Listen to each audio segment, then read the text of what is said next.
investigation, solving mysteries in the night. Chasing shadows, finding answers, shining bright light. No one's left behind in the darkness, all alone. With a heart like a siren, she brings the lost ones home. Silent cries in the dark no longer have to be, for justice wheels keep turning, granny on the beat. Broken voices find their power, call out hope again. When these crime busters run, no victims left to pay. Bravery in her veins, truth she won't disguise. With a fire in her eyes, she's got nothing to deny. Granny fights for justice, never backs down from the call. For the voiceless and the missing, she'll stand tall.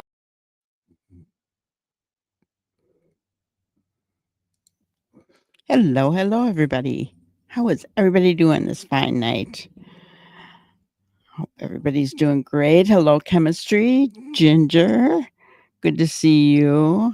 Kate, Lori, good to see you guys. Glad everybody is here. Those that are in the bushes, hello. We're happy to have you here. Let's get started on our spotlight for the missing. Today we have Brylan Farah. He's been missing since May 7th, 2025. Last seen in Campbell County, Tennessee. He's 14 years old, 5 feet 9 inches tall, 125 pounds, brown hair, and hazel eyes.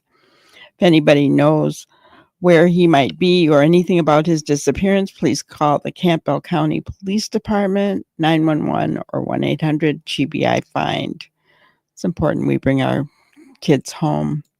Let's not forget about Jonathan Wang, 21-year-old autistic male. High functioning, does respond to his name, but he doesn't know how to take care of himself. His family's very worried. So if anybody knows anything, please call the Arlington PD at the number on the screen, or even his father, who is very worried about him. Let's not forget our Sebastian Wayne Drake Rogers. At Night has increased their posts about Sebastian, which is a good thing. Other than that, there's really nothing new going on in his case other than a bunch of drama, which we don't do here. So what's important is we bring Sebastian home, back to his dad. And I haven't seen anything, but I believe Travis Decker is still on the loose for taking the lives of his 3 children, Peyton, Evelyn, and Olivia, seen there with their mom. He is considered to be armed and dangerous. Do not approach him. Just call 911 if you see him. All right. Let's see what everybody's got to say here. So today we are... Oh, that's not good. That's not good at all. Yeah, today I've had a lazy day. I didn't sleep good last night. Still up at 4 o'clock this morning. So I think I'll be going to bed right after my live today. Goodness. Summer colds are the worst, though. I hope you feel better, Chemistry. So we are continuing our discussion on Lily and Jack. I think, the case has turned into, from all appearances, a criminal investigation, right? Is it spiraling? Because we're seeing a lot of darkness, a lot of stuff coming out that, once again, guys, I just really hate it when crazy speculation runs rampant, and I'm starting to see it in this case, and it's really disturbing. Hello, Prayer Warrior. Good to see you. We saw it happen with Sebastian's case, and, You had a rough night last night too. Just must. I don't know. It's weird. Yeah, I was awake till 4 o'clock. I'm like, so I'm starting to get really dozy now. Really kind of tired. Oh, and you know how when you get up, you just don't feel good because you haven't had enough sleep? That's how I felt all day. Yeah,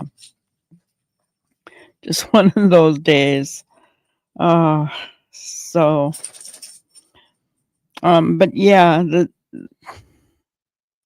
this stuff with Lily and Jack is just really getting it's going from bad to worse. And I did want to watch a video from Deception Detective that he put out about it. Go ahead and share my screen and we can just talk about it.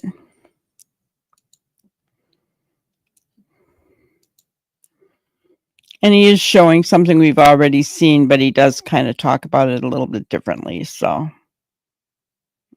balance of probabilities based on the area that we fully searched with a lot of people, we can't find any evidence, be it a backpack, a shoe, or whatever. We can't find the kids. If you can't find them, that somebody has to say enough is enough right now for searching those areas. So now we move to where? There's only one other option. A nefarious take to this.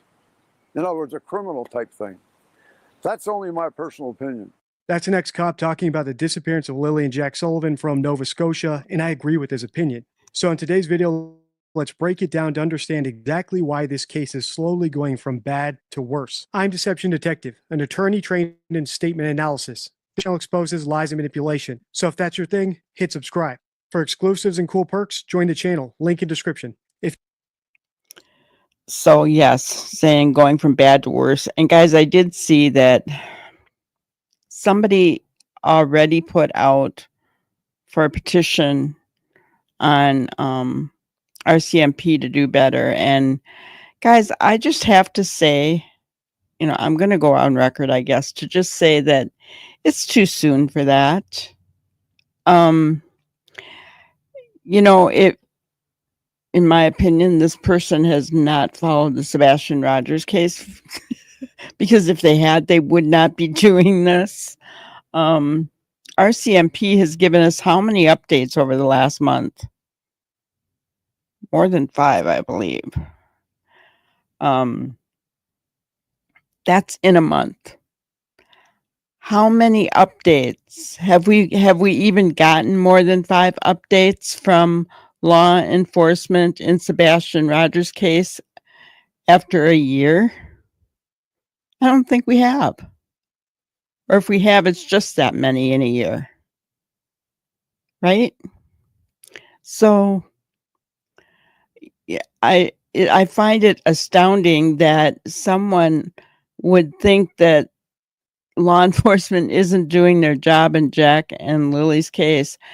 They're conducting a criminal investigation. They have hundreds of hours of cam footage to go through, guys. That's a lot of manpower. And they have to watch it. Have you ever sat there and watched hours of video as far as looking for something? It's very boring, very tedious. You got to make sure you're focusing constantly. You can't miss anything, right? That's a lot of work. Well, exactly. They're not going to disclose that to the public. I mean, but it's pretty obvious, right? It's pretty obvious. Not only that, I mean, there was like 4 things I think that this person said had to be done. I don't remember. In fact, let me see if I can find it.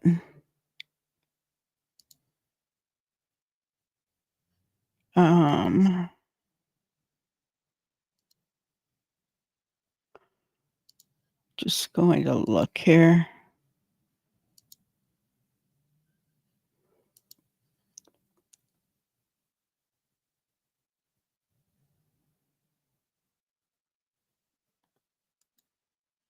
Okay, I think I found it.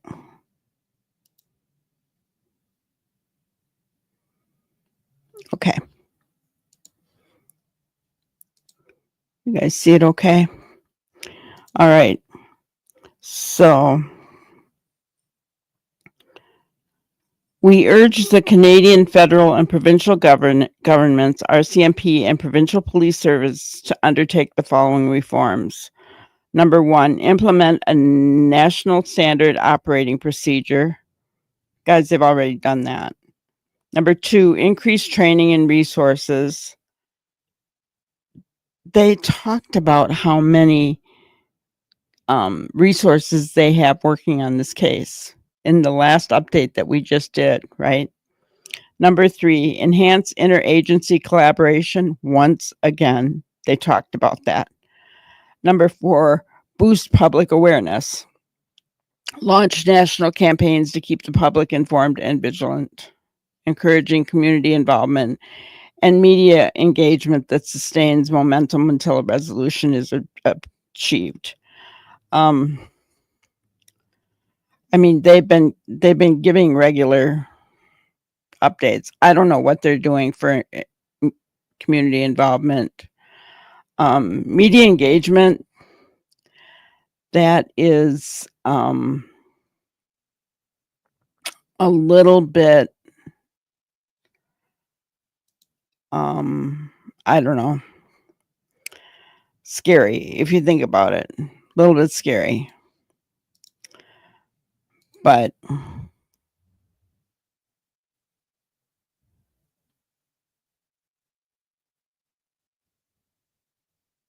okay, let me see here. Yeah, we don't know what they're doing behind the scenes, right? Exactly. They're not going to tell us, right? I just think that it's too soon to be putting out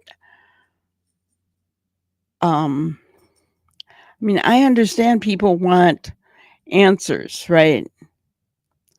But they're doing an investigation behind the scenes now. They know that Lily and Jack aren't in the woods. So this is a criminal investigation. They have brought in a bunch of different professionals. You have had to watch. Yeah. I can only imagine. I've never had to watch it, but I can only imagine what that's like. I mean, if you think about it and put yourself in their place, would you want to watch it? Because I wouldn't. I would do it if it meant helping, you know. I would absolutely do it. That's a good point, Ginger. Why do we want the police giving an advantage to the criminals in an investigation? We don't. And they've called in resources from other provinces.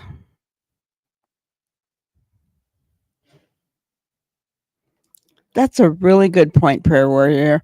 We've heard from news reports that there's been numerous interviews for Lily and Jack's case. We still have no idea who's been interviewed for Sebastian's case. We don't even know the number of people that have been interviewed for Sebastian's case, do we?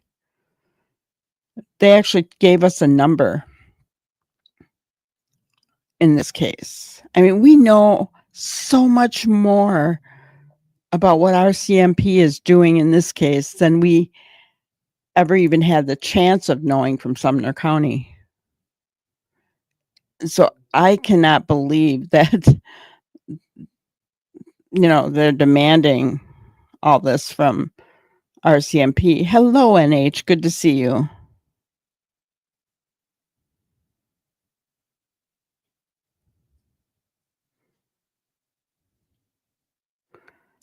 Yeah, community involvement. They attended the vigil and they spoke, right? Yeah.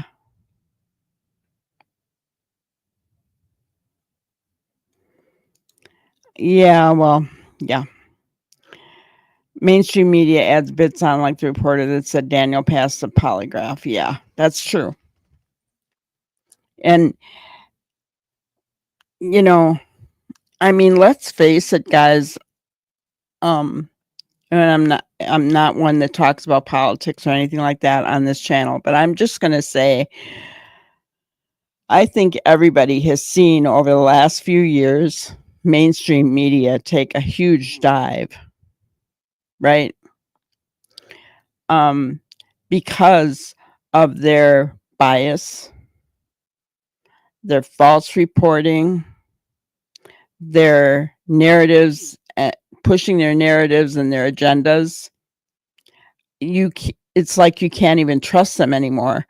I would rather trust news outlets like East Idaho News with Nate Eaton, or News Nation with Brian Enton, or Ashley Banfield, or any of the rest of them from that channel. I would rather, or Vinny Politan. I mean, I would rather listen to those guys because I'm going to get more of an accurate description of what's going on than I am from a mainstream media. It's just the way it's been the last few years.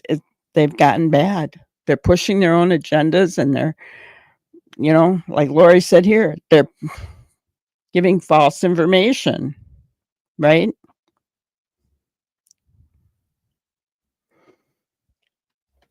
Very true, prayer warrior. We still don't know if anyone has been given a polygraph besides Seth.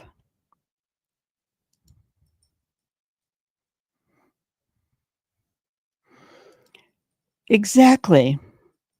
And anyone that does critical thinking, guys, like most of you in my chat here,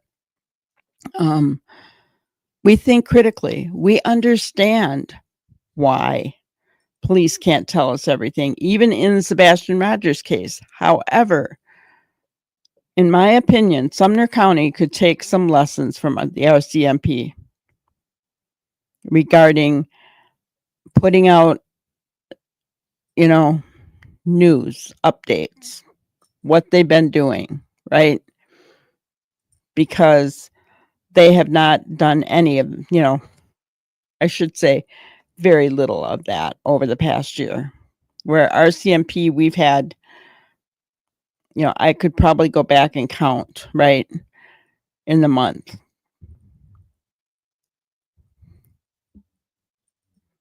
Yeah, I do not trust mainstream media anymore. I know, right? I wish we all had a Nate Eaton. He's incredible. I will never forget him walking alongside Lori and Chad Daybell in Hawaii, that he flew all the way there. And Lori, where are your children? Where are your I will never forget that. I will never forget that. It was incredible. Exactly, chemistry. It all depends on which people line their pockets, and you don't see people like Nate Eaton or Brian Enton or Ashley Banfield taking money or kickbacks. I don't see that they would ever do something like that. If they ever did, it would be a sad day, in my opinion.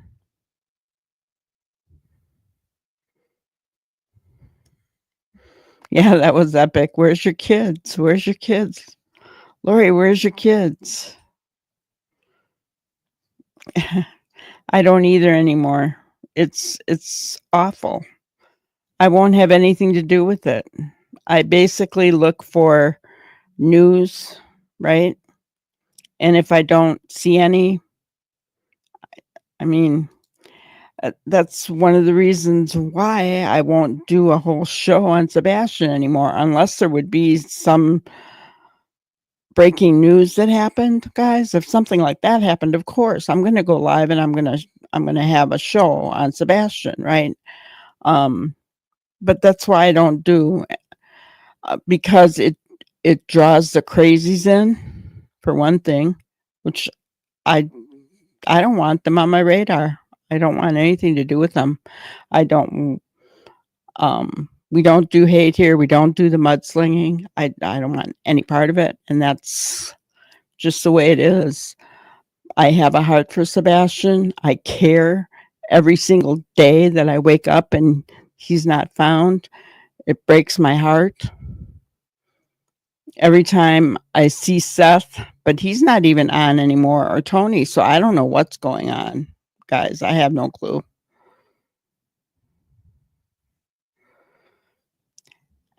Yeah, Ginger, exactly. Never want to rush an investigation and not get a conviction, right? Now, having said that, I honestly believe that Sumner County could do a little bit of rushing and it wouldn't hurt things.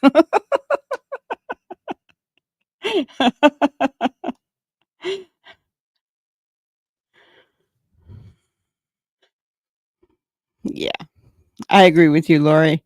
I agree. Well, and the people that they've chosen to align themselves with as well, right? Um, you know, the adults and the people they've chose to align themselves with. It's, it just is very sad. Very sad. But let's continue on with, I'm just going to say it, Mr. Yummy. And if anybody has a problem with that, they can just click off, right? Because my chat here has chosen to call Deception Detective Mr. Yummy. So, anybody, which we all know somebody did have a problem with that, in comments, but anybody, if anybody doesn't like it, they can just move right along, right?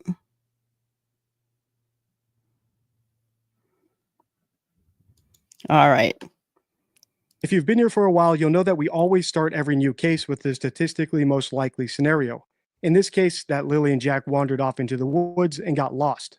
And just like every other case, we update our theory based on the evidence and statements that people involved make. So after we analyzed the mother, Malaya Brooks Murray's sketchy first and only interview, we updated the theory. Lily and Jack still probably wandered off into the woods and got lost, but their mother was lying about it, likely to cover up some sort of tentative guilt, like neglect.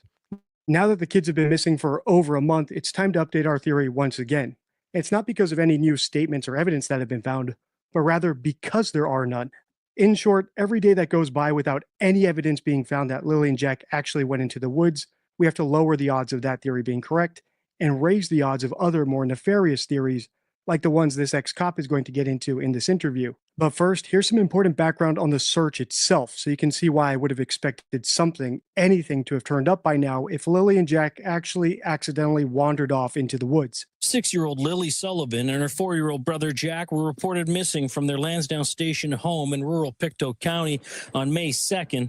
Since then, RCMP have launched an extensive investigation, and today police offered an update and detailed look at what's been done so far. Police have collected hundreds of hours of video from the area and have interviewed 54 people in all and have received 488 tips. As for the search, they say they've scoured the Sullivan children's home, including outbuildings, septic systems, wells, mine shafts, and culverts, and have seized multiple devices and materials, but police couldn't say if that extensive search and investigation work has led to any new evidence. The information gathered to date, it has not identified any new search areas at this time. The implication of that update, Lily and Jack never went into the woods, or they did go into the woods, but they didn't leave a trace that could be detected by man, beast, or technology. Or, and this is also possible, they did go into the woods, they did leave a trace, but the police are tactically withholding that information. Whatever the case, the most likely explanation is foul play. So without further ado, let's listen to Jim Hoskins break it down. If this is not a criminal investigation now, I'd be totally surprised. It's been almost 6 weeks since Lily and Jack Sullivan were first reported missing from their home in Lansdowne Station. On Wednesday, the RCMP in Nova Scotia said many RCMP units, including Major Crime, are involved in the investigation, along with the National Center for Missing Persons. Police say they formally interviewed 54 people in their search. And this former Halifax regional police officer doesn't take that lightly. They're out there, and the only way they're going to see or get results in this is to be out there talking to people, looking at videos, looking at topography and what have you, and so on. They're not in offices doing this by a laptop. Let's put it that way. In an update this week, the RCMP say they've collected hundreds of hours of video from areas surrounding Lansdowne Station between April 28th and May 2nd, when the kids were missing, and have received nearly 500 tips from the public. Police say they've searched every aspect of the family's home and received authorization to seize and examine devices. They'll go on the balance of probabilities based on the area that we fully searched with a lot of people. We can't find any evidence, be it a backpack, a shoe, or whatever. We can't find the kids. If you can't find them, somebody has to say enough is enough right now for searching those areas. So now we move to where? There's only one other option. A nefarious take to this. In other words, a criminal type thing. That's only my personal opinion. As I said in the intro, we start with the most likely scenario and then update our theory based on the evidence we get, the statements we get, but we also need to be able to adapt based on what we don't get. As Sherlock Holmes would put it, the dog that isn't barking. In this case, we have two small children who supposedly wandered off into the woods with a backpack and diapers, but we've seen no trace of them in the woods. We also have a mother who was supposedly sleeping at the time that they vanished, yet I've never seen her make an appeal to any kidnappers who might be out there, or do any of the other things we've seen innocent parents of missing children do in order to figure out what actually happened to the kid. But those aren't the only dogs that aren't barking. If you've seen my other videos in this series, you'll know that Malaya's boyfriend, the quote-unquote stepfather of Lily and Jack, hasn't done much better. He's conclusive that he's searched everywhere that could possibly be searched. How could he possibly know that? And plenty of other issues. I won't rehash them here. I'll put one of my favorite videos about him on the end card. Let's keep listening. There's only one other option.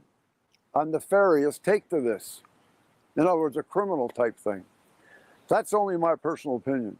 Police say they've used polygraph tests in some interviews. This former polygraph examiner south of the border says the test is used to monitor how a person's nervous system responds to certain questions. If somebody is successful in the test, then not that they're being eliminated, but they'll spend more time on people that are not successful. Not passing the test doesn't mean you're guilty or you're involved. It simply means that there's some issue there, maybe some knowledge, guilty knowledge.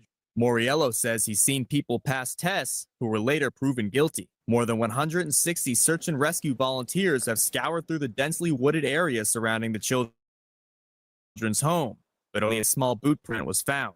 Police continue to refer to the case as a missing persons investigation. They're covering it all, everything they can. And you only do that in depth when there's a criminal investigation with major crime on scene.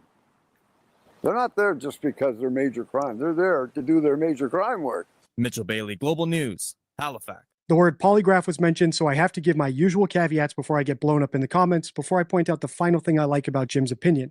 Polygraphs are fallible, they're a pseudoscience, and they can't be used in court. But they are an investigative tool. All right, now that we got that out of the way, I like how Jim points out that the fact that they're even polygraphing people at all, and the fact that the Major Crimes Unit is still involved in the case, is more evidence that this case is gradually going from bad to worse for Malaya and Daniel.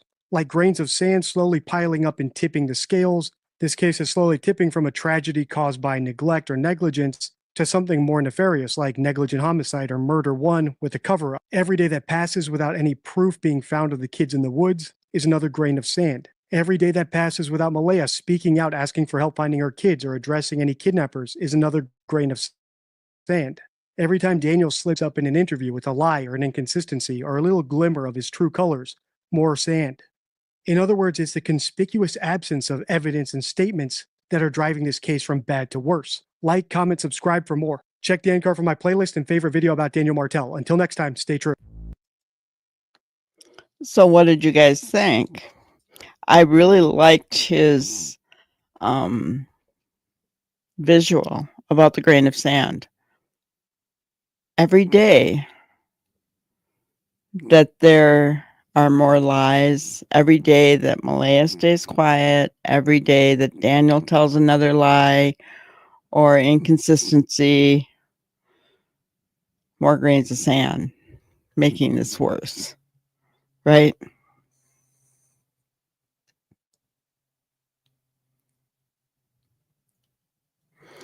Yeah, the man who will search for the rest of his life ran out of places to search.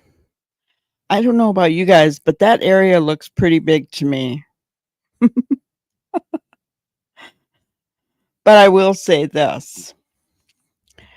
They searched a pretty big area, and those children were only 6 and 4.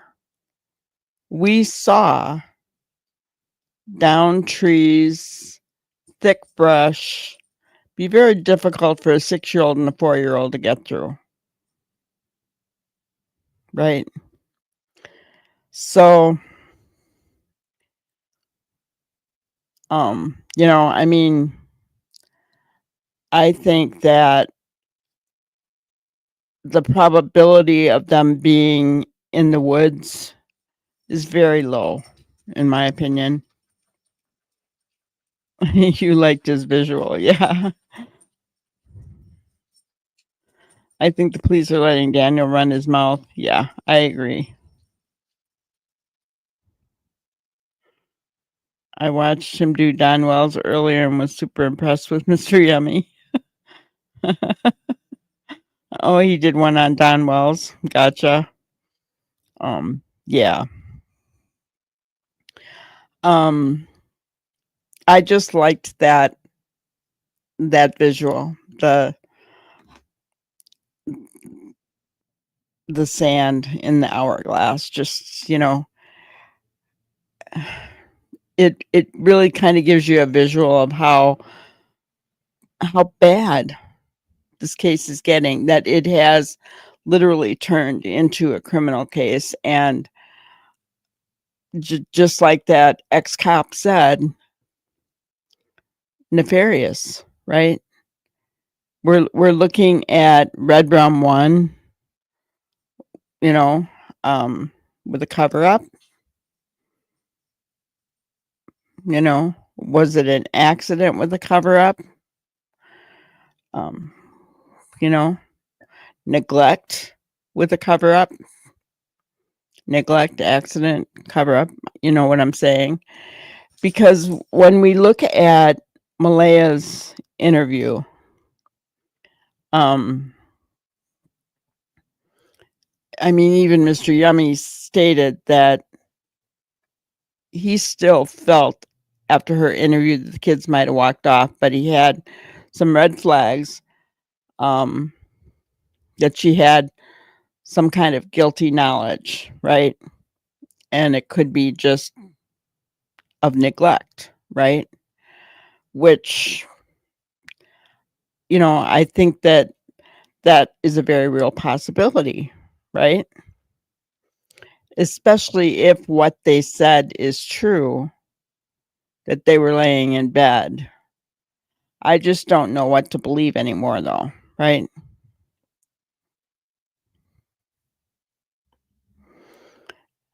You think accident and neglect. Yeah. And cover up. It had to have been a cover up. And I honestly think the cover up was somewhere in the ocean, in the water. That's my opinion. You know, could be wrong.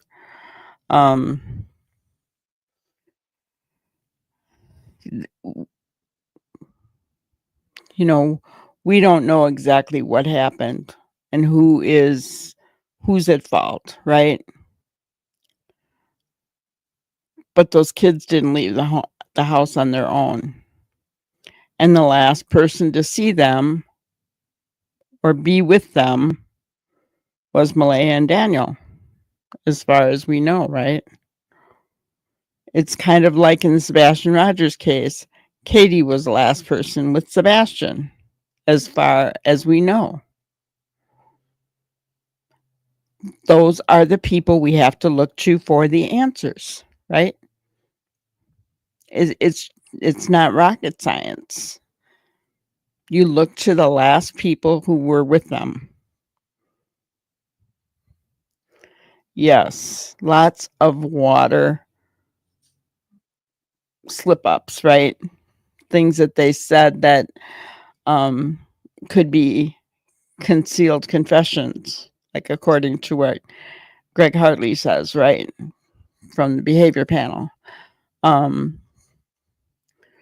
Diving in, running in waist deep water, you know, and it reminds me of Chris Watts, where he said they would barrel me over with, hugs and kisses, and they were found in oil barrels, right? Big oil drums.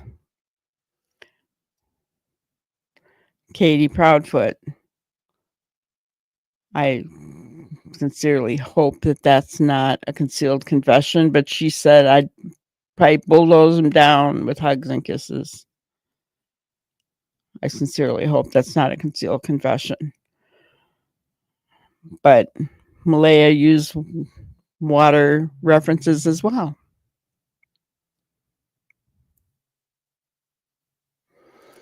I know. It really is, isn't it, Prayer Warrior? How do two kids have an accident? Yeah. How do two children have an accident?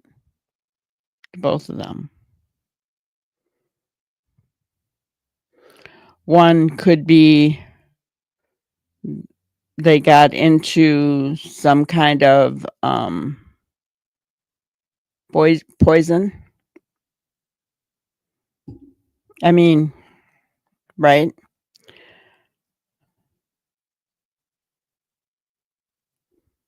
I'm just saying, you know,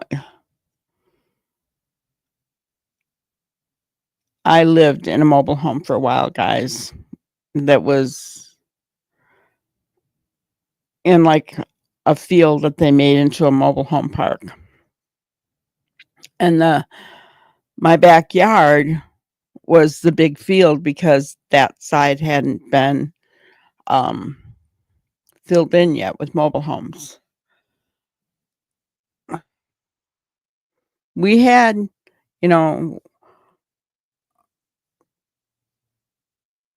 we had to prepare ourselves for, because mobile homes are easy to get into, guys, even with skirts on the outside of them, right?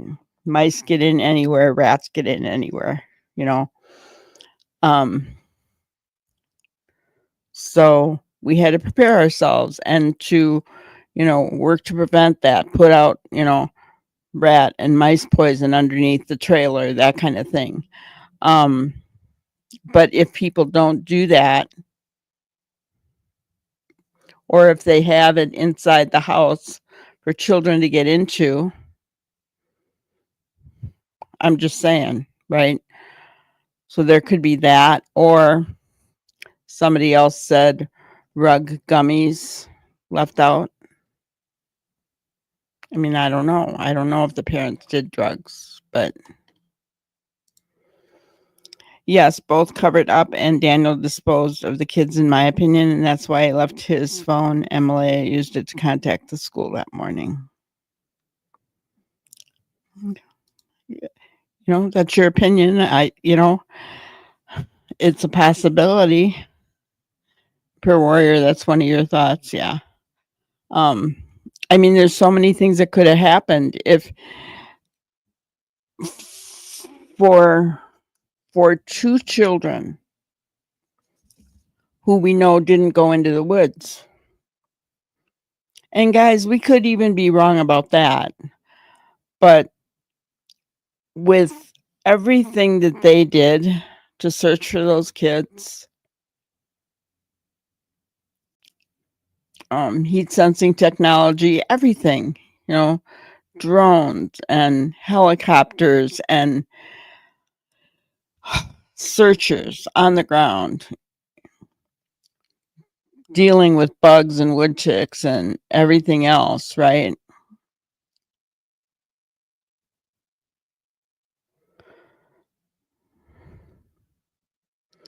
Yeah. That Daniel said a 4-year-old was in the kitchen with no supervision, troubling. Yeah, exactly. Did they have child locks? We don't know. Right? I don't know about you guys, but my cleaning products are underneath my sink.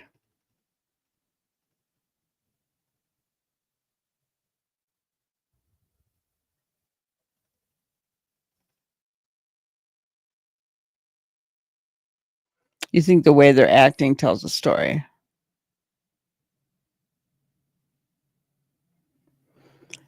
Hello, Tiffany. Good to see you. Welcome in. There is no possible negligence. There's definitely negligence.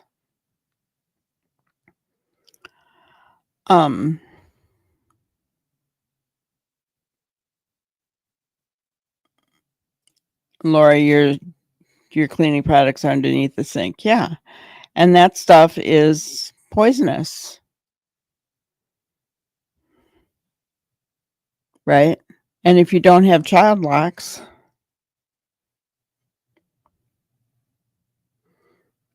I mean, I think most people keep their stuff underneath the sink in the kitchen, right? And if you don't have child locks,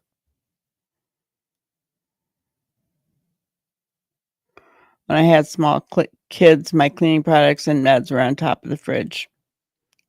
That's awesome, Prayer Warrior.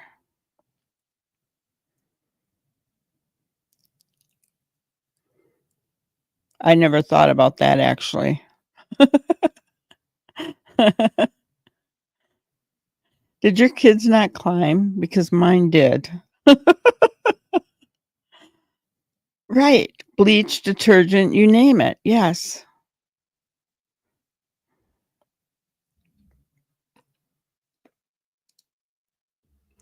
I can't believe their story. Hello, Walla. Good to see you. Welcome in. I can't believe they thought their story sounded even believable. They were probably on drugs. Even if something bad happened, any parent in their right mind would have accepted the consequences. Yeah, I mean, I think we all saw it right from the beginning, right? Like, you're in bed and your kids are awake and you can hear them. Get your doggone butts out of bed. I'm sorry. I am sorry, but get your butts out of bed. And that's why I worry that they got into something.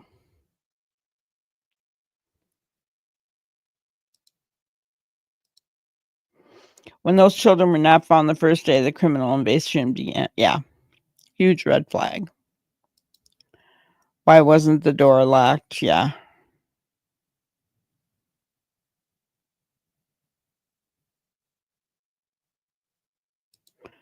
You also ran a daycare and they don't want them under the sink. Gotcha. That's very true. They do use bright colors on those things. Look like juice, yeah. I think if they're, here's my opinion on that, okay? So, like I said, mine were underneath my sink. When you have small children, you put child locks on them. But not only that, you keep an eye on your children. Guys, if they're not in the same room with you and they go off into a different room and all of a sudden they're quiet, doesn't that get your hackles up? It always did me as a parent. Oops, what are they doing? They're into something. I got to go find them really quickly. Like, where did they go? Right? You know when your kids are into things, so it's not even just the child locks. Yes, they should be there, but you also got to watch them. When you're laying in bed in the morning and you hear them that they're up, well, you get up. I'm just saying.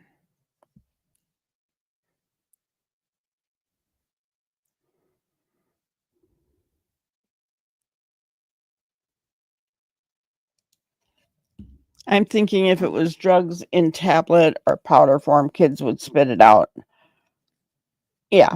Probably, but maybe not if it was gummies. I'm just saying.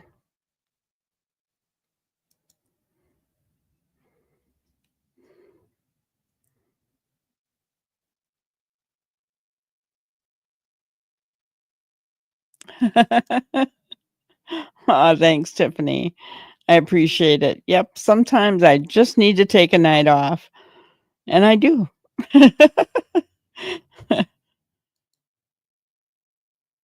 Yes. Yes, they are, and those can't taste very good. I mean, so,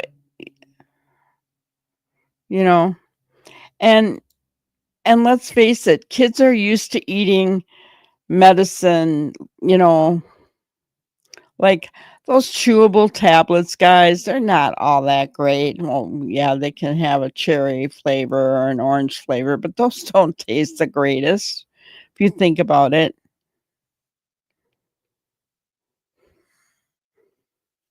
So, watching your kids, I think is the biggest thing,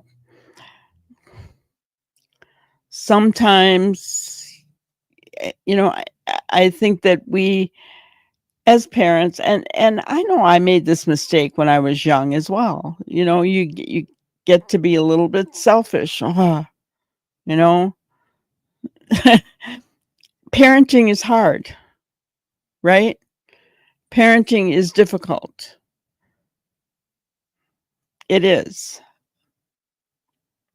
You know, if it's true that um Malaya felt some guilty knowledge and that it was from negligence, it's probably warranted, right?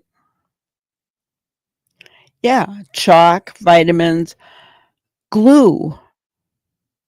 What child didn't eat glue when they were little?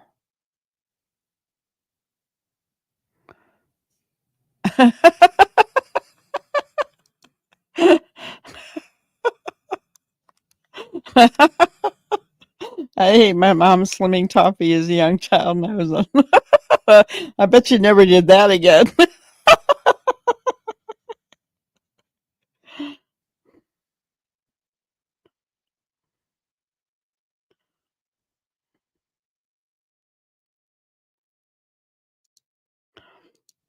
Keen to find out what vehicle Daniel searched for the kids in his own mother's, brothers, or Malaya's. Yeah. Um, but according to them, they did search all the cars, but we don't know what they got from those cars, right?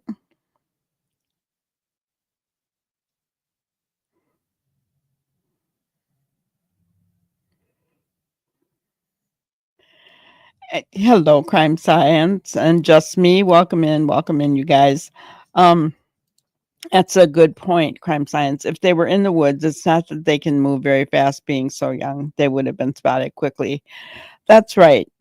That is accurate, right? Because, um, guys, that terrain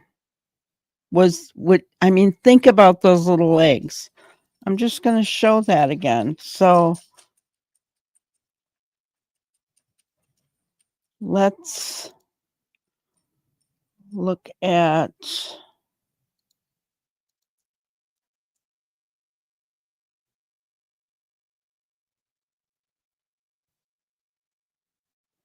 I wanted to look at this video again. Right there. Look at that terrain. Look at this person. Look at how high she's having to lift her leg. Now tell me how easy that would be for 6 and 4-year-old to get through. Right? Look how high she's lifting her leg. Look at how thick that is in there.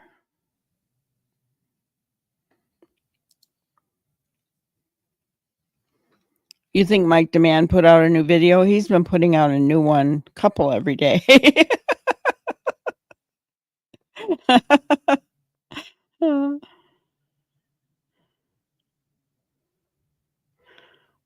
Oh, my sister was 60 and she ate a ham stock cube thinking it was a huge sweet. Oh, no.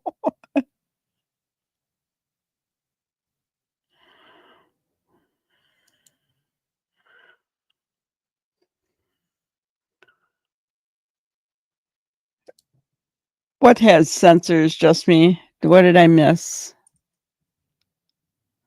Oh, got you. About the vehicle? Yeah.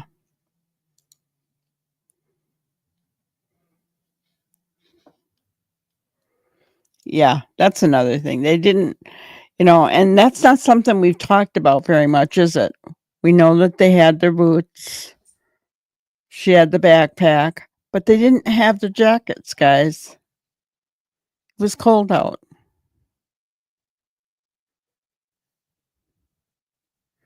Yeah, you can't go waltzing through the and and they wouldn't. It was raining. You know, Daniel said they, or was it Malaya? Malaya said they didn't like to be cold and wet, right?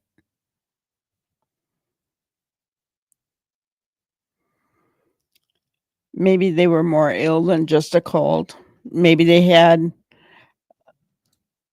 I heard two different stories that whooping cough was going around and that there wasn't that many in their county. I don't know. But not to say they couldn't have had it. Hello, Sandra. Good to see you. I live in Wisconsin, Sandra. Yeah, they wouldn't get far in the height of that terrain. They wouldn't at all. They really wouldn't. So, in my opinion, they are not in those woods. They just aren't. So something nefarious happened, Um, I myself am leaning toward some kind of an accident, but I have to believe that it was both kids that happened to. Because let's face it, if you're if you're close in age, 6 and 4, right?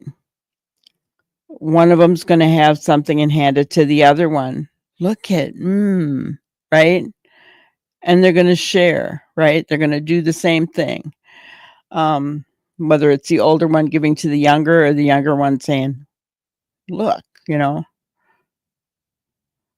yeah, we can rule the woods out, I think. I just do not, those searchers came out of that woods. They were exhausted, guys. They were exhausted. They were pulling off nothing but ticks. I mean, they had to get up the next day feeling like, I don't want to do this again, but I want to help find those kids, right? Guys, I don't know about you, but I don't like ticks. I do not like what ticks they give me, the creepy crawlies. I don't like them. But I would do it. I mean, I would go in there and I would do it. I just wouldn't like it.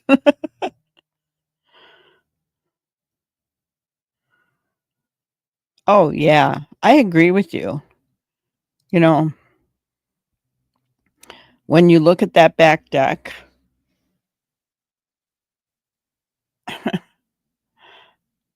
yeah, I agree with you. I don't think they would have walked down those steps either.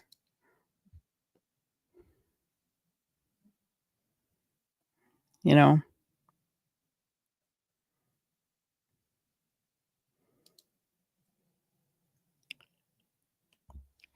the kid's footwear is by the front door, not the back. How do we know that? Just me?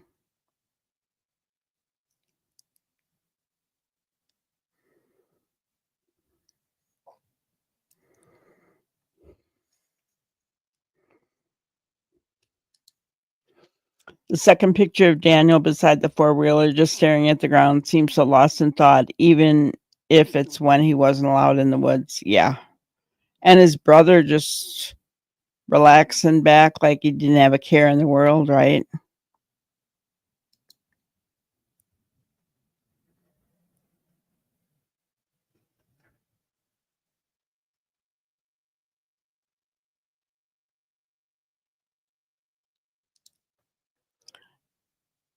prayer warrior, in these kind of woods, this thickness, you think that they would have? You really think so? Hello, Brenda Joe. Glad to see you made it home.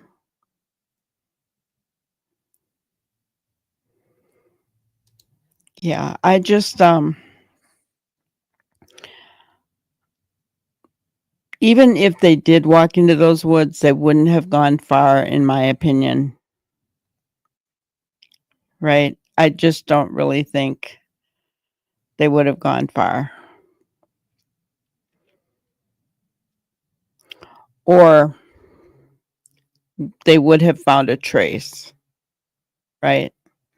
So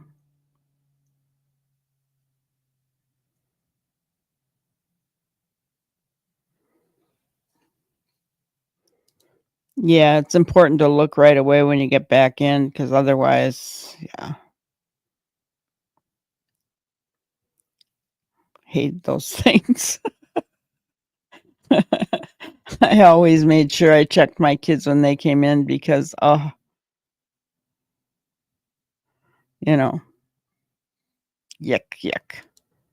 Check their heads, check their bodies, you know, because you don't want them digging in, you know. Yeah, and it was raining. The kids, you know, they wouldn't, no kid is going to want to do that if it's cold and raining. They're not going to want to be out there. Just the last thing that I think the water references is where they were placed, guys, after whatever accident happened. Because in looking, here's what I'm going to say. In looking at both Daniel and Malaya, and I could be totally wrong, but I'm just going to say this. I don't believe either one of them are guilty of red rum. I don't. But was there some kind of accident that included, that's good to know, Ginger. They don't like peppermint oil? Interesting. Ew. Yuck. Hedgehog, please. Ew. You're giving me the itchies. But you know, let's just say this. Let's say they were laying in bed. And then all of a sudden it was quiet. And they're like, what? Because, guys, I just said it earlier. If you're in your room with the kids, they're playing, you turn your back for a second and all of a sudden they're quiet. And you turn around, they're not in the room with you. You know something's going on because they're quiet. When kids get quiet, they're into something. And you go check immediately, right? Okay, so let's say that's true. They're laying in bed, dozing on and off, and all of a sudden it's quiet. They don't hear the kids anymore. So they get up.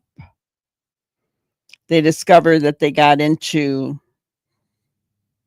maybe they were hungry and they thought bleach was juice.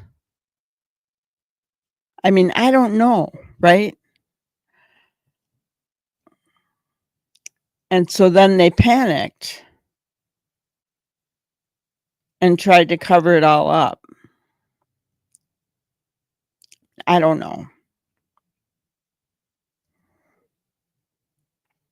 So, you know, did they have other problems with CPS before? I mean, I don't know, right?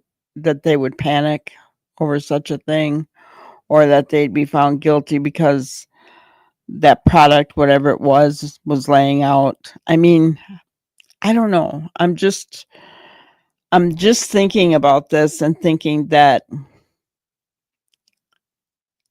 you know, something didn't happen to just one of those kids.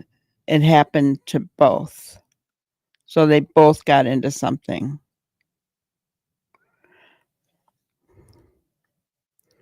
You can see it. They panic, scared they're going to be charged and lose Meadow. Yeah. That, I, in that moment, would not have the wherewithal to do that or to even think like that. I'd be calling 911. Because that's just who I am. Yeah, more accidents happen in home than out in the streets. It's true. It's true, right? So I think that something like that happened, and it happened to both of them, not just one. One maybe got into it and the other shared. That's what I think.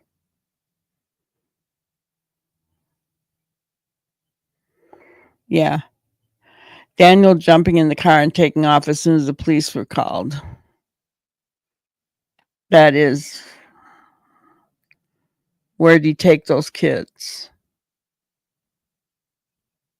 Now, is it true that he was gone for 3 hours? I would really like to know that, what that timeline is. Because that could tell us a lot. If we think that's suspicious, can you only imagine the RCMP going, where did he go? Right? Why do you think they wanted dash cam footage? I'm just saying, guys. Why do you think they wanted dash cam footage of that road?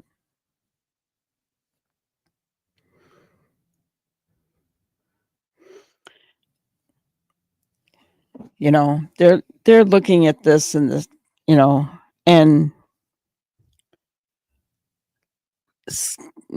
being skeptical about everything, as we are speculating and questioning and looking at all possibilities, just like we are. If it truly was an accident, my heart goes out to them. And yet, there's negligence, right? Yeah. But he drove the dirt roads and looked at all the culverts. Again, another reference to water.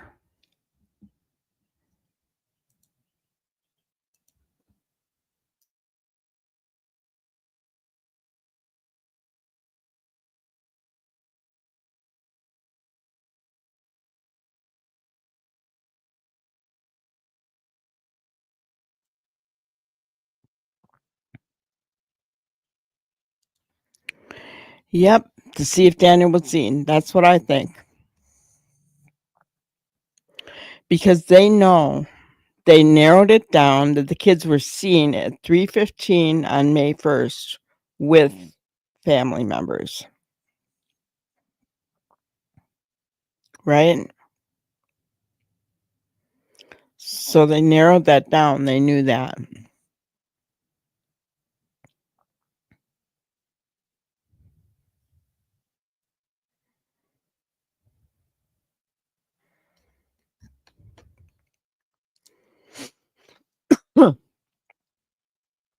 The only problem I have is if it wasn't that tasted horrible, then that would be plausible. But if they drank something, you'd think they would run into the room. Well,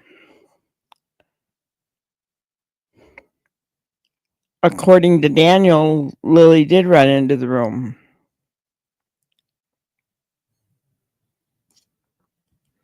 Whether that's true or not, we don't know.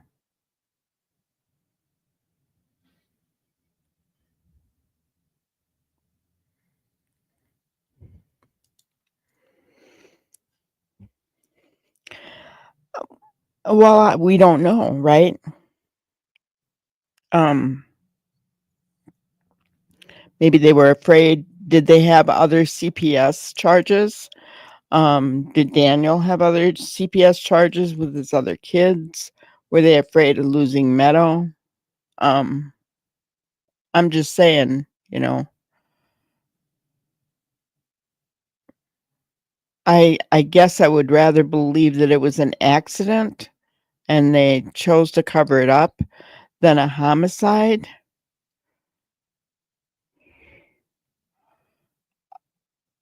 When I look at Malaya and Daniel, I mean, I don't see red rummers, but I mean, do we ever really see red rummers? When you look at Lori Vallow, did you see a red rummer? Chad Daybell, red rummer? I mean, I guess, you bring up a good point, Walla. We don't know, do we? What do red rummers look like? They look like normal people, don't they? Yeah, because that's the story they went with, right, Prayer Warrior? Oh, they went off into the woods. They walked down the back steps and into the woods.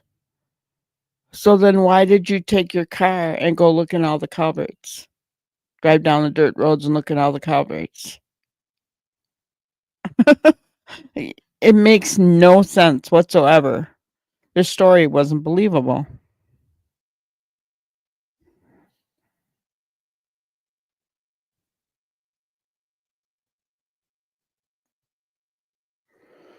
The only thing that made you look at Daniel was when he said he disciplined the kids because Malaya didn't. Yeah, I mean, I could see that. We saw that one video, Jack's second birthday party, where Malaya just started screaming. Or not Malaya, Lily started screaming, and Malaya didn't, finally a woman's voice, I don't know if it was Malaya or not, told Lily to stop, and she did. So, I mean, I don't know.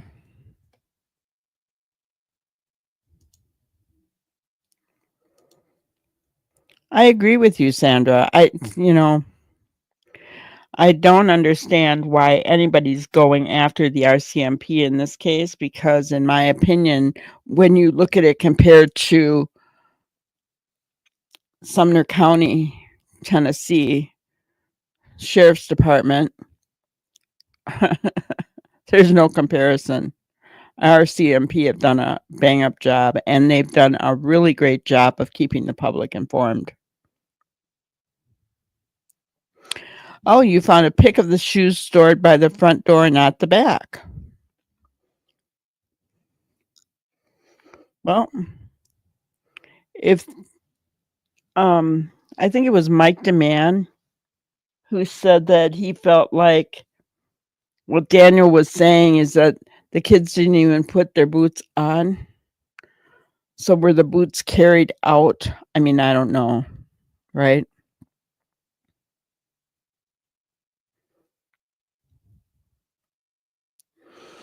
Yes, and Sandra, I said at the beginning of and maybe that's where you are.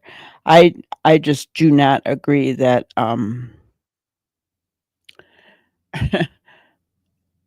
about a petition at this point against the RCMP. I think it's uncalled for, literally uncalled for. Yeah, the Truth Verification Unit, go boys, yes.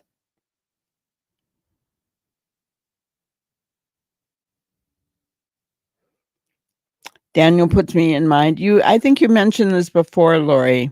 Ian Hunter, a UK red rummer of 2 10-year-old girls. It's the way he's keeping close to the police and searchers and reporters. Yeah.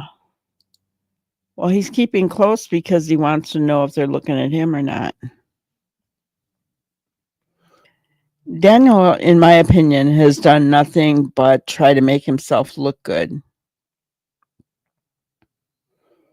It hasn't been about the kids. It's been all about making himself look like the good, and I don't even want to call him this, but good stepfather. They were never married, so I don't think that anybody, including the media, should be calling him that. He's just significant other of the mother, a boyfriend. That's all I see. Ian Huntley. Gotcha. Yeah. Yeah, and and maybe he's capable of more than I'm giving him credit for. I don't know, right? I mean, we don't know, do we, guys? We really don't. Is he, he's just so calm. But when I think of other, I'm thinking of like Brian Koberger, the guy who's been arrested for taking the lives of the 4 Idaho forest students. He's very calm too, isn't he? I don't know.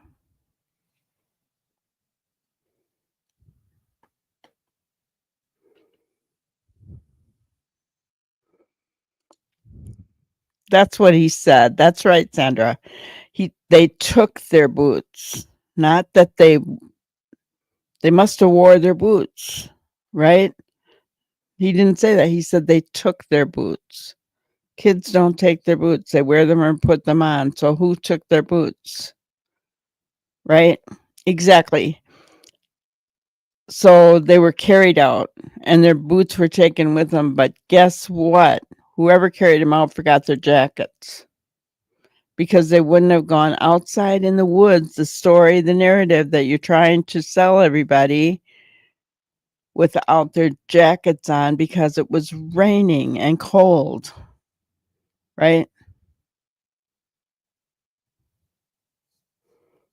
Exactly. How did they go from the front door to the back door if they took them, not wore them? Oh, thank you, Sammy. Welcome in.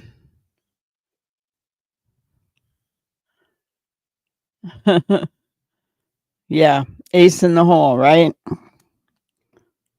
We nailed it. Yeah, I mean, seriously. And I mean, that is just like Sebastian Rogers' case, guys. They say he left barefooted. I don't know why he walked out that door, Katie said, right? He didn't, because Sebastian never went out the door barefooted. And he didn't have a jacket either. And he didn't take any of his money. He didn't take his Switch. He didn't take his phone. 15-year-old, yes, he's autistic, but at night, he never went out of the house. There were people in his neighborhood who didn't even know that a teenager lived there. But yet they expect us to believe that he walked out of the house barefooted. Well, guess what? He had to been carried out. And they forgot to bring his shoes. So was Daniel privy to that case? So he remembered to take their boots, but he forgot their jacket, didn't he? I'm just saying.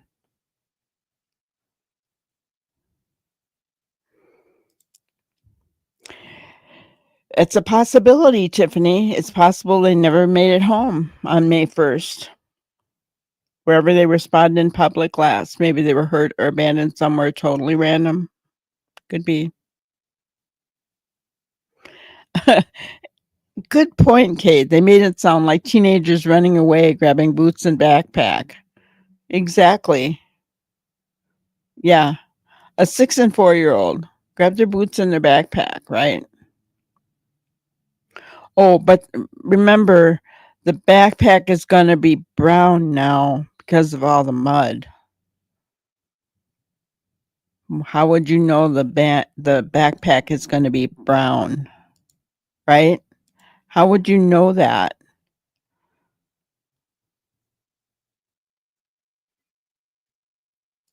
Yeah. If I was doing a runner, I'm not going to go barefoot. Yeah. Especially in the middle of the night, right?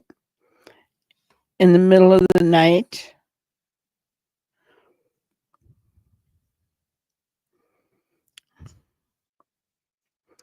They were seen in New Glasgow. Is that the one that lady cut their hair? I'm not really sure. I believe that, Sandra.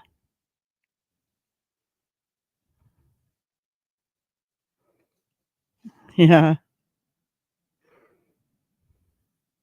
Yeah. I just don't believe they ran away.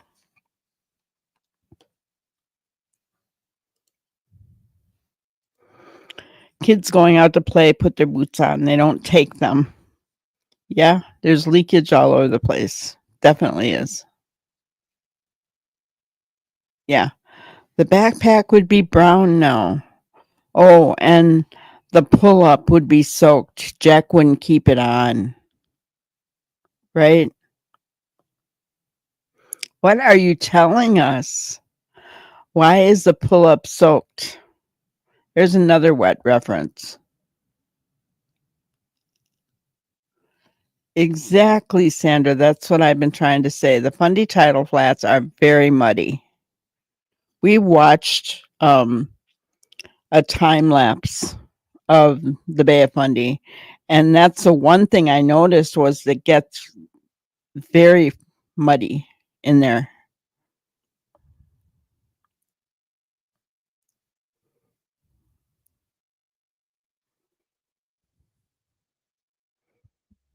Yeah. The 4-year-old would get naked in the rain to get rid of his pull-up. Tick on the butt? Nope.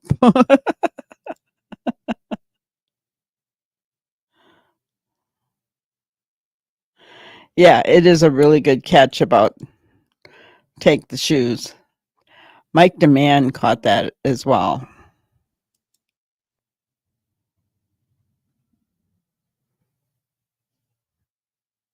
So, where do you live, Walla? In the Bay of Fundy?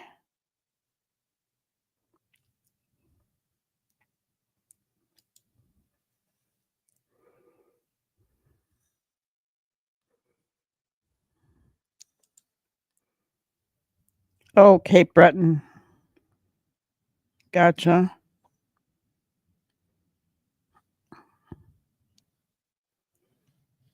His diaper was not changed that morning. It was already soaked. Yeah. At 4 years old, though, what's to stop him from taking it off and putting on a new one? If they were in bed, they had no way of knowing if he put on his own. And Lily could have helped him. I'm just saying. Right? I mean, they had no way of knowing that he didn't change it himself.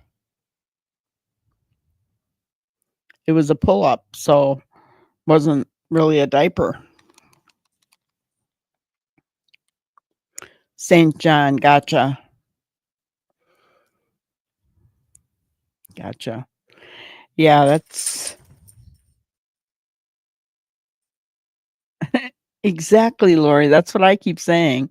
Most 4-year-old with a wet diaper in the house would take it off. Nothing to say he didn't change it himself.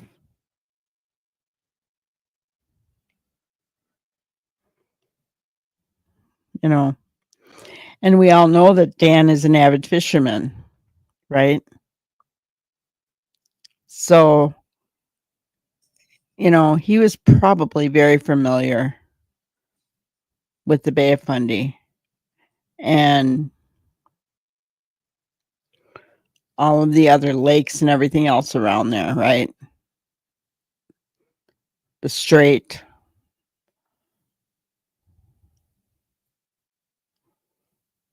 So,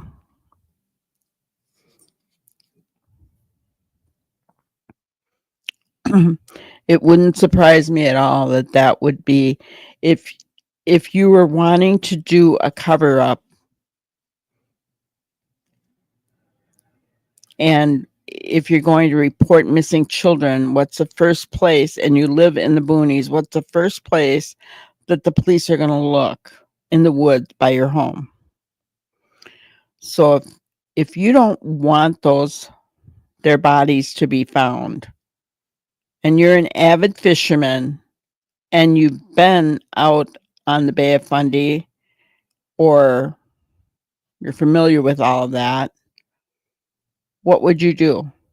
You're not going to put them in the woods for them to find in case you have left something to be found for them to find, right?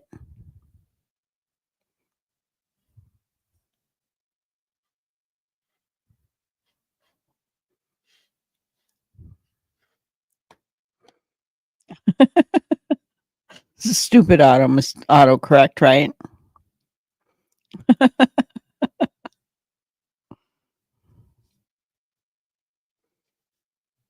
Exactly.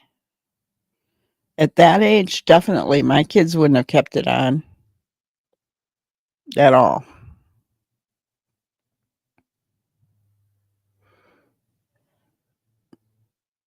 They're not going to keep it on. When they're old enough to take them off by themselves. That's how I always knew it was time for potty training. When they could tell me they needed their diaper changed, and when they take it off, it was like, okay, it's time for you to be potty trained.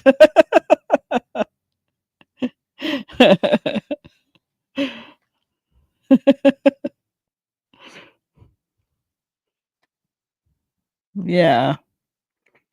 Just incredible, isn't it? I think we're all on the same page here, right? We know that something nefarious did happen. Those kids aren't in the woods. I think that's something that we all in this chat can agree on.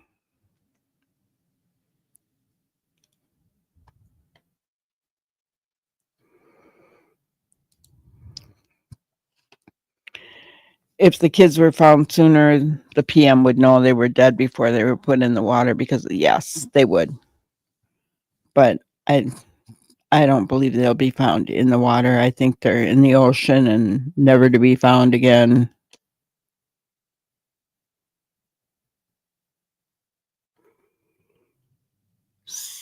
Unfortunately. But yes, you're right. They can tell if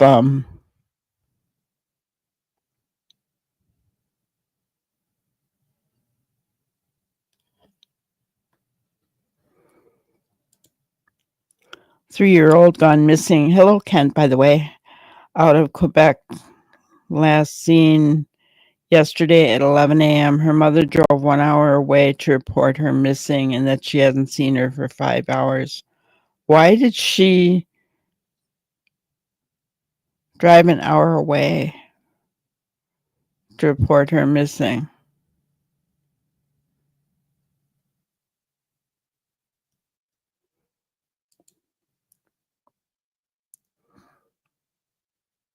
That's awful. I'm sorry to hear that, Kent. I don't know. You're making me I'm very curious. You're making me question the mother by just what you put down, Kent.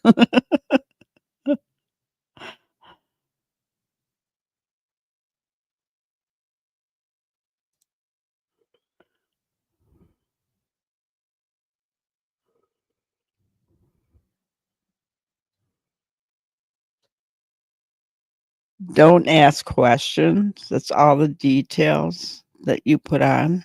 What do you mean?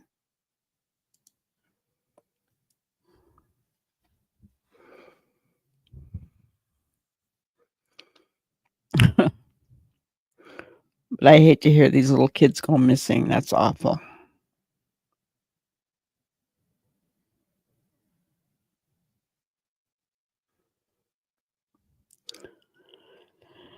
Hello, Tiffany.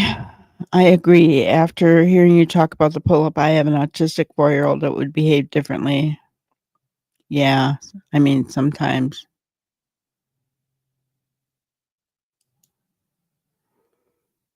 Gotcha.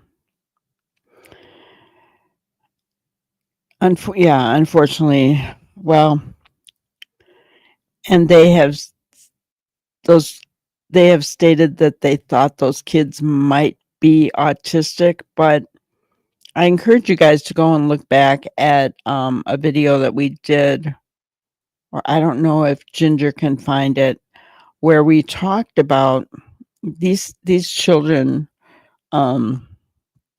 use soothers a lot, and it is a proven fact that when children are older and they have soothers, that their speech can be affected. And so, here's an example. They're pretty old there. Jack maybe not so much, but Lily was for sure. And so that their speech can be affected, right? And you know, they're not going to talk as quickly, that kind of thing, because then they're not going to be understood. And I'm sincerely wondering, I could be wrong, could be barking up the wrong tree, right? But sincerely wondering if it's a possibility that they weren't autistic. Remember, they had not been diagnosed that yet. But because of using soothers for so long in their life, that is why they had language delays.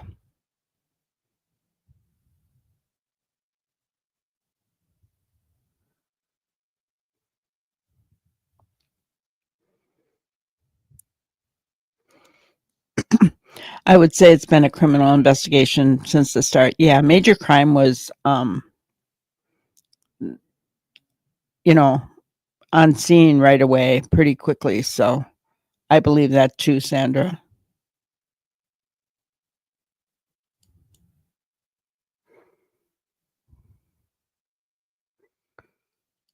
Yeah, well, one thing I have noticed between the Sebastian Rogers case and this case is that law enforcement is not quick to call anything a criminal investigation, right?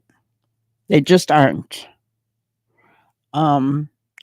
It makes me wonder if they don't want to possibly, you know, warn people off, scare people off, tip them off, maybe kind of thing. So, but anybody with any brains knows that they're not searching anymore. Now it has turned into a criminal investigation because, they're doing everything else.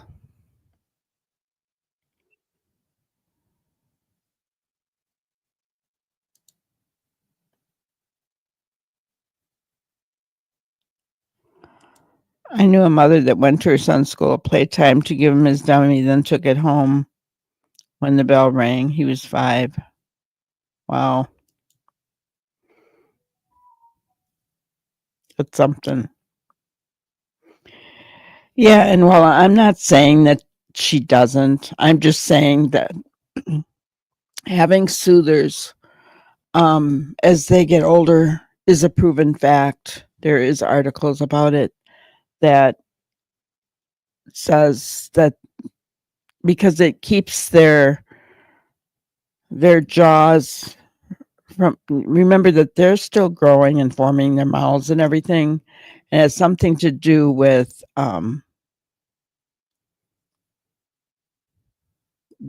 the jaws and the way they're growing, that kind of thing. Okay, let me.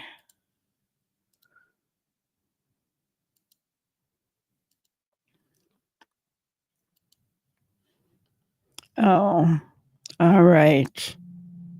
Let me get this off of here.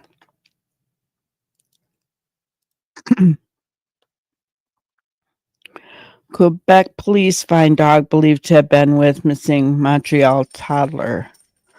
Claire Bell reported missing by her mother Sunday. Search concentrated west of Montreal. Claire Bell is 3 years old, 3 feet tall, and weighs 35 pounds. Police say she was last seen in Montreal's LaSalle borough on Sunday morning. I'm Sean Lyons in the CBC Montreal newsroom. We're watching a developing story, that of a missing 3-year-old girl. It is an investigation, a search that started right here in Montreal, but now has expanded off the western tip of the island of Montreal as well. All started yesterday morning around 9:45. 3-year-old Claire Bell was last spotted in the LaSalle area near Newman Boulevard. Montreal police started an investigation, but then the story expanded significantly. This after police say a woman who they describe as the child's guardian walked into a business in Coteau-du-Lac, west of Montreal, to report that the child had vanished and she had no idea where she'd gone. The SQ mobilized in that area, and that's where they are today, carrying out a large-scale search there. In fact, all the way down to the Ontario border. SQ says it's trying to corroborate some information. There's a helicopter in the air. There's a police command post set up in Coteau-du-Lac. Police are asking anyone with the public who has any information about Claire Bell's whereabouts to contact them as quickly as they can. Okay. Quebec provincial police are asking anyone who may have seen a gray 2007 Ford Escape around Montreal's LaSalle borough or Coteau-du-Lac, Quebec, to reach out to them as the search for a missing 3-year-old girl continues. 2007 Ford Escape, gray. Claire Bell. Something that some people like. Is that still going? We're going to see if we can get. Claire Bell was last seen Sunday morning at her home in LaSalle. She was reported missing a few hours later in Coteau-du-Lac, about 50 kilometers west of Montreal, where the, I don't know how to say that, has been focusing its search. Later, around 5:30 p.m., the SQ announced police were also searching around Highway 30. Why are these words so hard? Area where a brown chihuahua was found dead.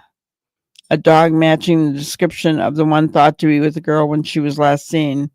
Police are still working to confirm if it's the same dog. The toddler was reported missing by her mother around 3 p.m. Sunday after the woman walked into a business on Chemins Street. Emmanuel says the SQ. The mother is being met by investigators. An employee of the store who was working Sunday said the woman drove her car into the parking lot and ran into the store in a panic. CBS News is not identifying the employee because she's not authorized on behalf of the store. The employee said the woman said she lost her child and couldn't remember what happened. Wow. Another employee then called 911. According to police, Claire was last seen at her residence near Newman Avenue in Montreal's LaSalle borough Sunday morning around 9:45 a.m. Eastern Time. The SQ is asking the public to reach out if they spot the vehicle with the license plate K50FVE between 9:45 a.m. and 3 p.m. Sunday. The vehicle also has a yellow baby on board sticker on the right-hand corner of the rear windshield. Claire is 3 feet tall, weighs 35 pounds, and has brown eyes and brown hair. She was last seen wearing gray pants and a long-sleeved shirt with pink around the collar. She's likely barefoot. The SQ has opened a double investigation. The first, led by the Crimes Against the Person Unit, is meant to piece together what happened between Claire's last sighting and when she was reported missing. The second is the search operation for Claire, which is mainly concentrated in Coteau-du-Lac, where officers have set up a command post. Juan said residents in the area and in LaSalle should check their yards and report any abnormalities. Police are also searching near the Ontario border. The SQ said Claire's disappearance does not meet the requirements for an Amber Alert to be issued, but they are treating the case seriously. Situation is concerning, and it's not because there's no Amber Alert that there's fewer search operations. There needs to be reasonable grounds to believe that there's been a kidnapping, and that kidnapping represents a serious and immediate danger to the child's life and safety. At the moment, we don't have information to suggest there's been a kidnapping. Specialized search units worked overnight and will continue throughout the day with the support of helicopters, drones, and search dogs. Please say anyone with any information on Claire's whereabouts should call 911 or the SQ's confidential tip line at 1-800-659-4264. You know, the fact that the mother doesn't remember what happened and the dog has turned up missing, guys, is very scary to me. And this is that gray SUV.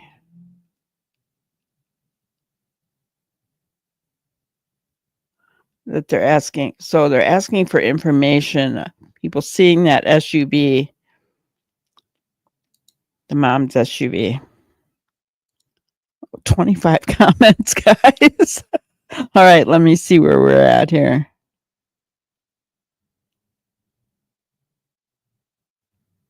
No French for me. That's right. I'm terrible at French.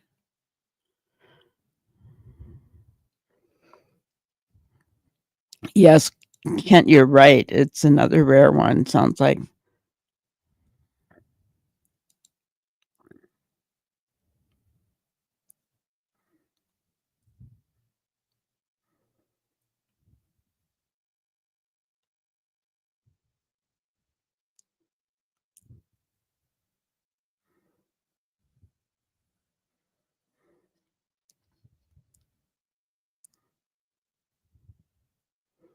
Okay, so let me see.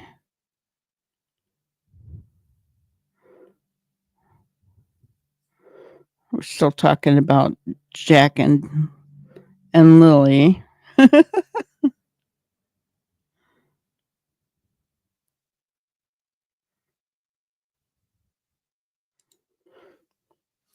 would be severe penalties and culpability and restitution if they were to find out it was a hoax and the mother never informed the RCMP after she was safe, reporting a crime that didn't happen. Well,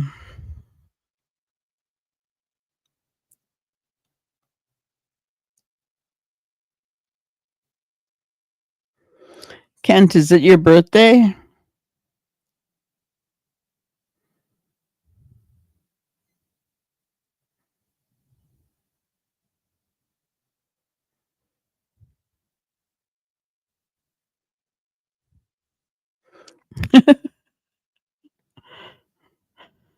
Okay, so I don't know. Something really sounds strange with this case. This little girl. Yeah, exactly. They found the dog deceased, but no child. And the mother doesn't remember what happened. That's very suspicious.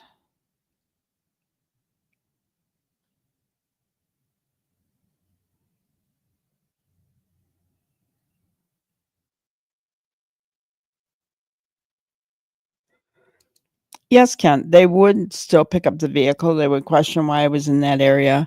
We don't know if any of that's been done. It could very well be done. We don't know any of that. Just because we don't know it doesn't mean it didn't happen.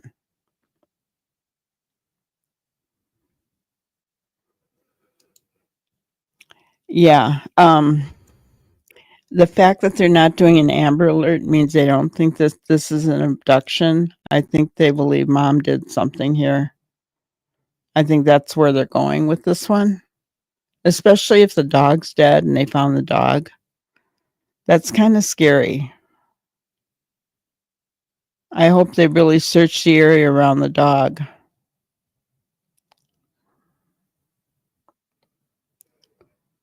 We'll have to kind of keep an eye on this one, I think. Really sad. Really sad. We don't need any more missing children's cases, guys. Oh, especially cases where it doesn't look good, right?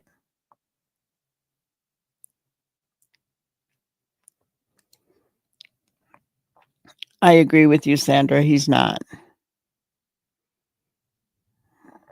In my opinion, he's not.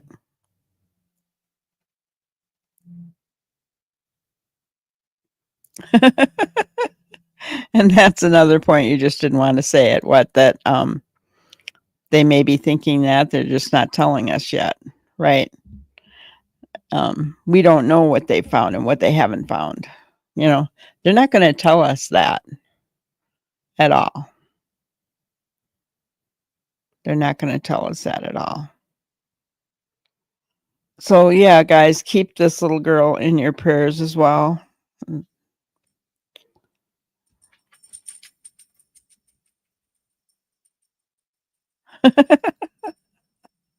Interview say we didn't need to.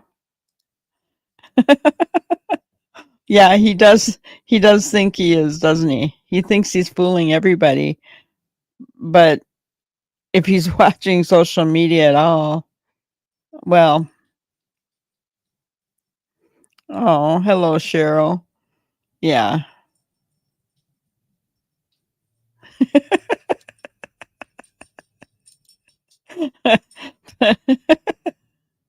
Oh, happy birthday. Happy birthday to you.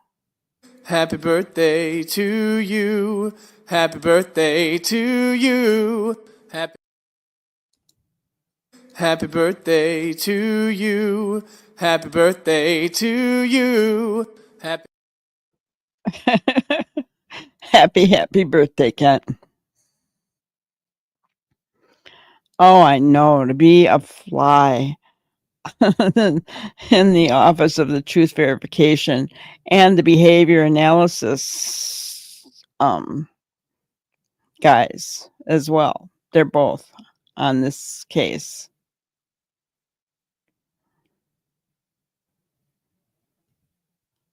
Hello, Donna. Good to see you.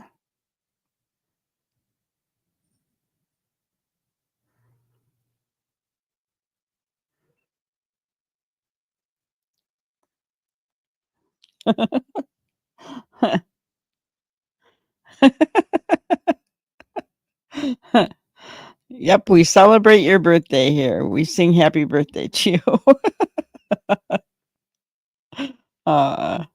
That's awesome. So yes, Daniel thinks he's smart, but he, guys, that's why we look at statement analysis and behavior analysis and put everything together. Not only that, but people who think critically can see, right? There are critical thinkers out there and there are gullible people out there. And I'm glad that I'm not a gullible person,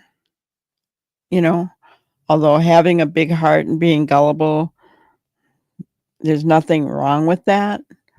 But then maybe being in true crime isn't for that person, right?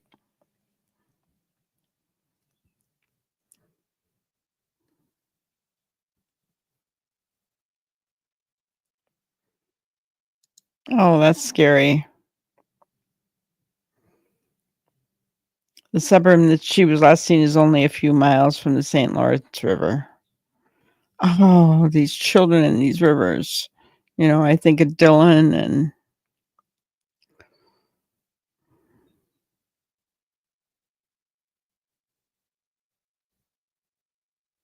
wow.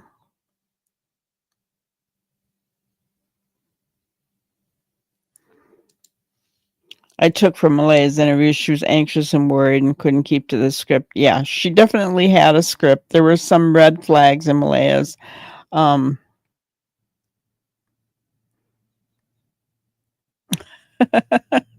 you know, there were definitely some red flags in her interview, right? Some maybe guilty knowledge there. I'm not sure myself because she hasn't talked again. So I'm not sure myself if that was guilty knowledge of negligence, or if she actually has guilty knowledge of something happening to the kids. I don't know. You're gullible and your oldest son loves. Well, there's nothing wrong with that.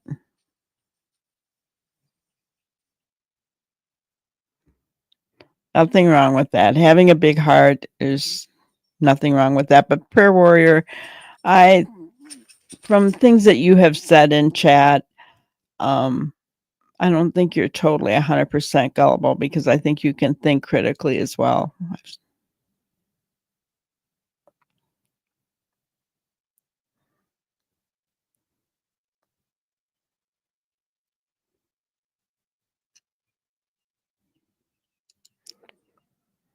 I think when her chin trembled, it was real. Well, um,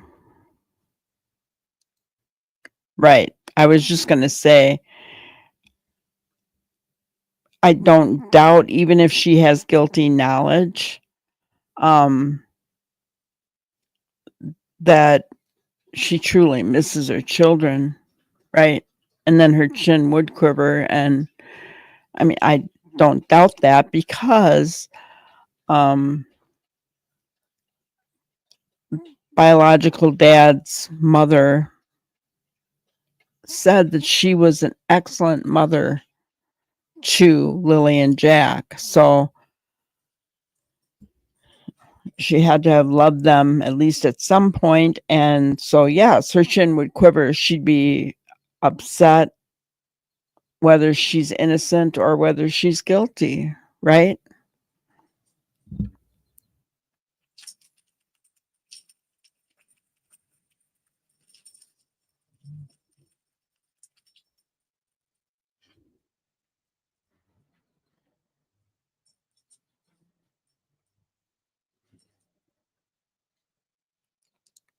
I'm a bit disappointed in our media for sure, clipping her interview. I think we should hear everything Malia had to say.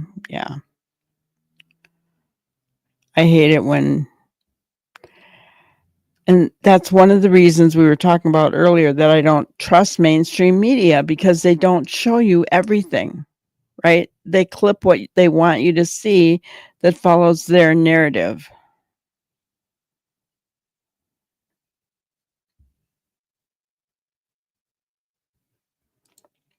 When she said she wanted them home and to hold them, she knew that wasn't going to happen. Yeah. If she could turn back time. Yeah.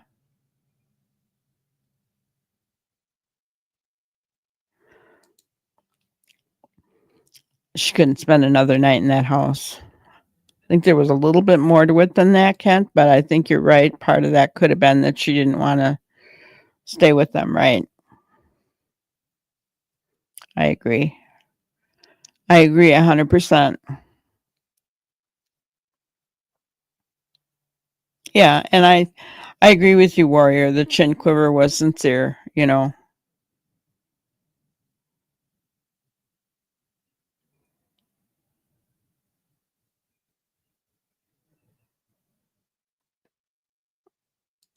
Well, and the whole point is you don't search for something when you know where they are.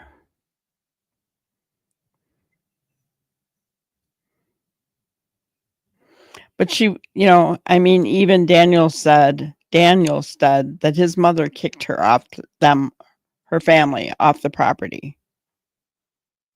So she didn't have a choice to stay. I mean, Daniel could have stuck up for her if he really wanted to. I'm just saying, right? So we don't know. I wish we knew what happened in that confrontation, because I think that would tell us so much, right? But our CMP knows what happened in that confrontation, right? See, guys, they know so much more than we do. they know so much more than we do.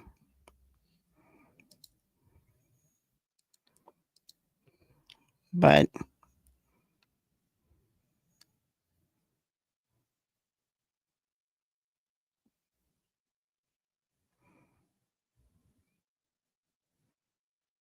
yeah, no plea for return. Yeah, they knew where they were.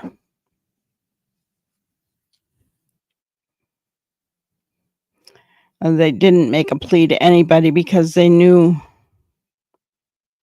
where they are. They know where they are. And exactly, they were never in the woods. And I feel for all those searchers who went out there and put up with the ticks and the terrain. And yeah, I like Mike Demand too. And I know that somebody asked if we could watch his tonight, but we're running a little bit late, so we're not going to watch him tonight.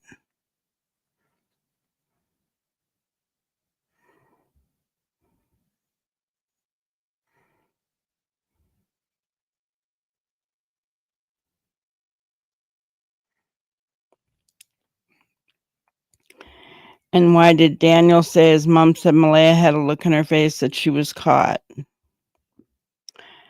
Yeah, I don't know. I do not know. Yeah, we only you were funny, Wella. We only go about an hour and a half here and we're already over that. So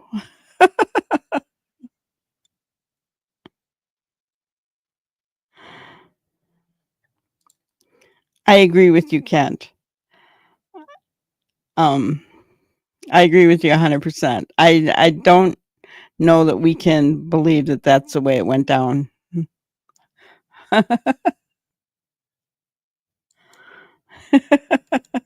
Well, we'll watch it tomorrow night, Wella. How about that?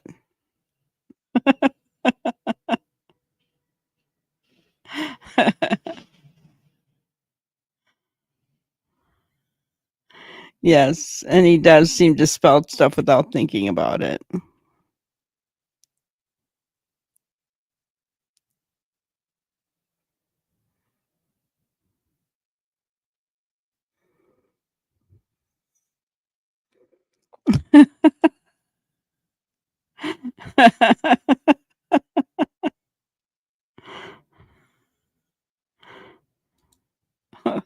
Well, we like to have fun here, Walla. We'll have fun tomorrow night. I promise you. Come back tomorrow night, 5 p.m. Central Standard Time. We'll have some more fun again. In fact, I'll probably be more awake.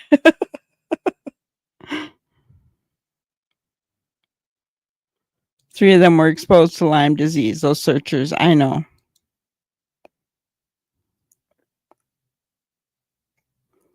And Mike's video was a long one today. He's been getting very long-winded, hasn't he?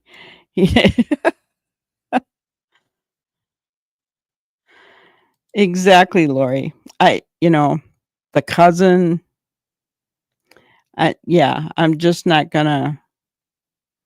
I don't even really trust what Daniel is saying, honestly, Lori. I take it with a grain of salt because there's been a lot of red flags in the things that he has said. He was up to his waist in water.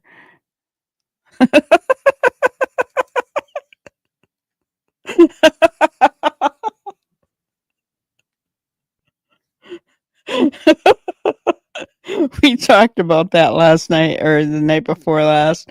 Yes, we did. Oh my gosh. You guys are funny.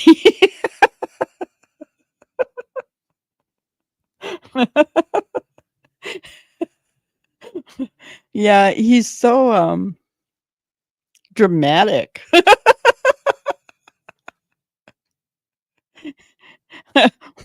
What about the searchers? I mean, they could have slipped on a wet rock, become impaled on a tree branch too, right? Any of them could have. But he didn't, what, Kent? Daniel didn't talk about getting Lyme's disease, did he?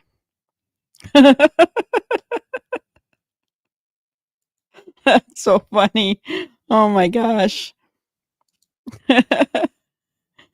He was almost impaled by a stick.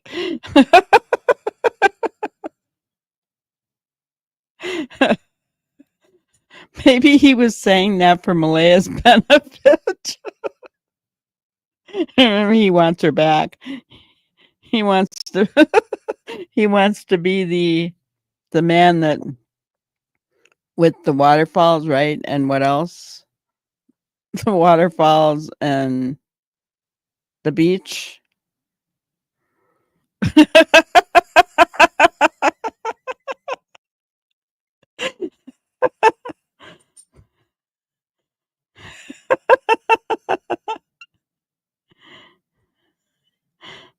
I've never I've never heard of an official searcher complain of wet rocks or sticks. He was Tarzan for one day only, I know.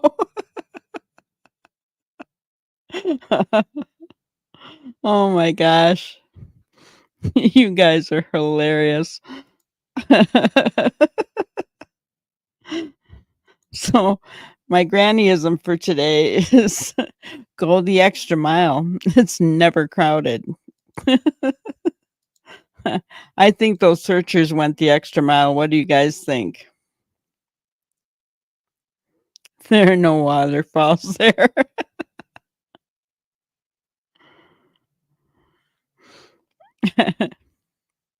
So where did he take her for the waterfalls? Hey, wherever he took her, I did see waterfalls on his Facebook page, Walla. So I don't know. They weren't very big, but there were some waterfalls.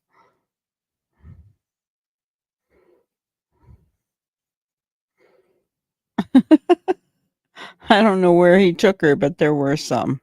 There, go to his Facebook page and look at his pictures. Right, Lori? If I didn't laugh, I would cry. Yes.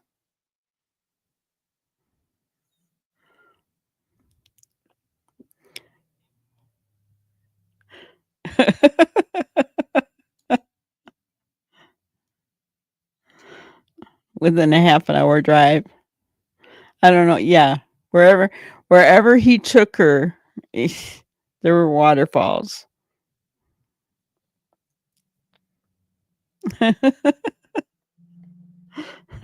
So, guys, I am going to call it a night for tonight. I want to thank you all for being here. Happy birthday, Kent. I hope you have a good rest of your day. Waterfalls on her face.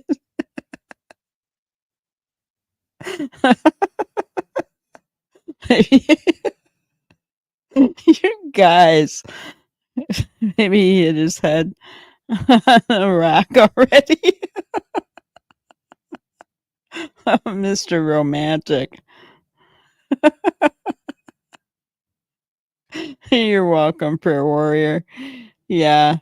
Thank you guys so much. Please, if you liked it, hit the like button. And we will be back tomorrow night. I promise you we will watch Mike's Mike Demands video and go over it. Have some more fun. I promise, Wallace. So you got to be back here tomorrow night, 5 p.m. Central Time. So thank you guys so much. I appreciate you guys. Have a wonderful night. Thank you for watching another episode of Granny's Crime Busters. We really appreciate each and every one of you.